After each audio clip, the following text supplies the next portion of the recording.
Οι πολιτισμοί, όπως σας είπα, οι πραγματικοί πολιτισμοί, δεν δημιουργούν χάσματα. Χτίζουν γέφυρες. Αυτός είναι ο ρόλος μας.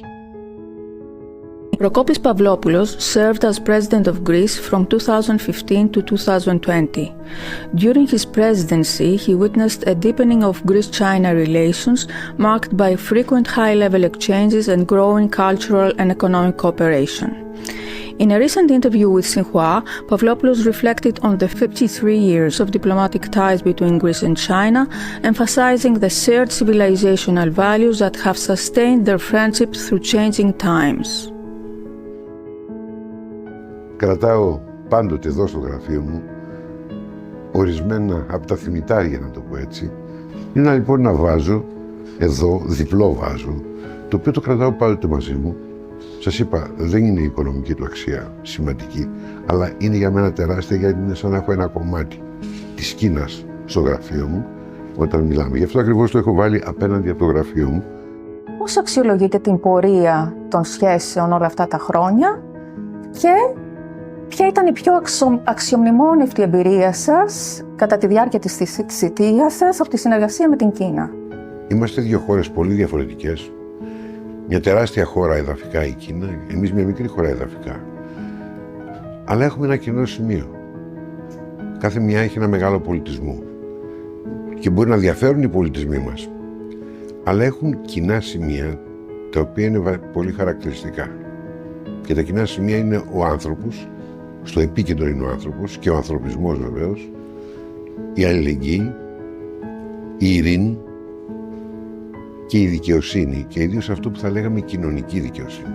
Εμείς λοιπόν οι δύο λαοί, πάνω σε αυτές τις πολιτισμικές σχέσεις, έχουμε στηρίξει και όλες τις άλλες σχέσεις μας. Και αυτές τις σχέσεις πολιτισμικές δεν αλλάζουν. Είναι αιώνες που διατηρούνται. Αυτό μας έχει βοηθήσει πάρα πολύ να διαμορφώσουμε τις συνθήκες ώστε η φιλία αυτή και η συνεργασία αυτή σε παγκόσμια κλίμακα να διατηρηθεί ανέφελη. Και αυτό το παρατηρείτε. Παρά τις αλλαγές στην Κίνα, παρά τις αλλαγές στην Ελλάδα.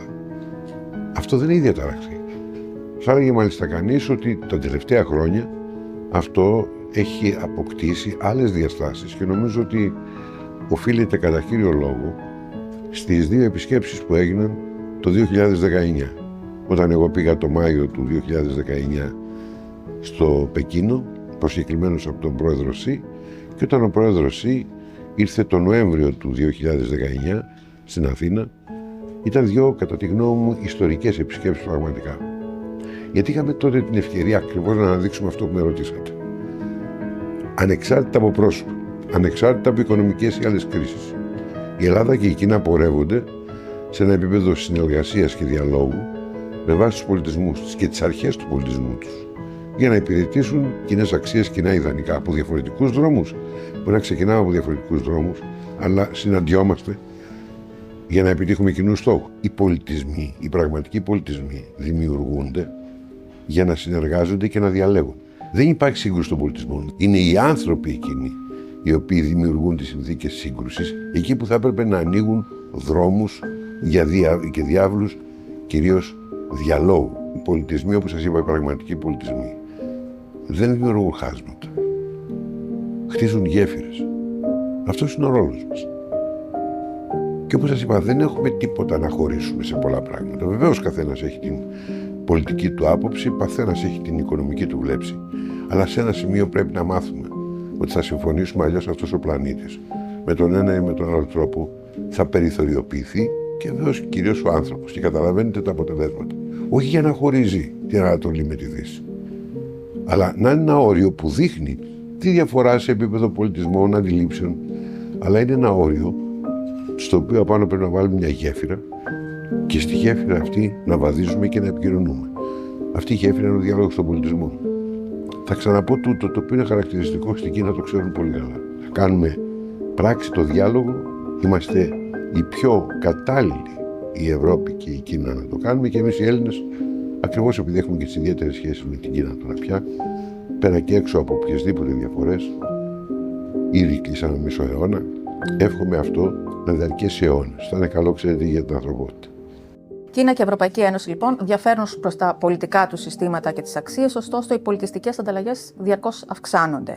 Πώς αξιολογείτε την έννοια του διαλόγου αντί της αντιπαράθεσης μεταξύ των πολιτισμών και ως κοιτίδα του δυτικού πολιτισμού, αν η Ελλάδα μπορεί να προσφέρει μια φιλοσοφική προσέγγιση στην αμοιβαία κατανόηση? Η φιλοσοφική προσέγγιση για μας τους ανθρώπους της Δύσης και ιδίως στην Ευρώπη είναι κοινή. Τα στοιχεία της είναι κοινά. Αλλά είναι αυτό που σας έλεγα πριν. Απέναντι σε αυτούς που μιλούν για σύγκρουση πολιτισμών, σε αυτούς που για άλλους λόγους να επιδιώκουν τα χάσματα, γιατί είναι κοντόφθαλμη η πολιτική τους, εμείς λέμε γέφυρες πολιτισμού, θα μπορούσα να το πω. Και έτσι αντιλαμβανόμαστε την πορεία μας μελλοντικά. Θα μπορούσαμε δε ακόμα και τις οικονομικές μας σχέσεις να τις βάλουμε σε ένα τέτοιο πλαίσιο. Και νομίζω θα μπορούσε να το κάνει και το κάνει εν μερική η Κίνα σχετικά με την πολιτική της τα τελευταία χρόνια, την οικονομική της πολιτική, το άνοιγμά της δηλαδή. Κοιτάζοντας λοιπόν τα επόμενα 50 χρόνια, τον επόμενο μισό αιώνα, ποια θεωρείτε πως θα είναι η βασική κατεύθυνση των σχέσεων Κίνας-Ευρωπαϊκής Ένωσης? Το μέλλον ανοίξει στη νέα γενιά. Και εδώ σε ό,τι αφορά τους νέους, θα ήθελα να πω ότι αυτό το οποίο θα τους βοηθήσει πάρα πολύ είναι να αντιληφθούν την ουσία του πολιτισμού μας, του κοινού μας παγκόσμιου πολιτισμού και τη σημασία που έχει αυτό που λέμε η γνώση σήμερα.